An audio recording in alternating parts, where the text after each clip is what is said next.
শেকল ভাঙতে চায় তরুণ প্রজন্ম, নতুন করে সাজাতে চায় বিশ্ব। দুর্নীতি, দমন, পীড়নের প্রতিবাদে উত্তাল হয়ে উঠছে একের পর এক দেশ এবং জনপদ। দিকে দিকে ছড়িয়ে পড়েছে বাংলাদেশের জুলাই আন্দোলনের আবু সাঈদরা।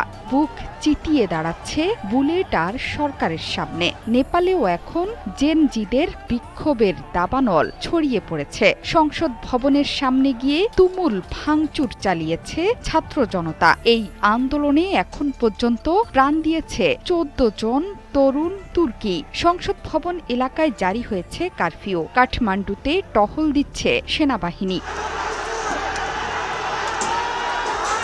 ঘটনার সূত্রপাত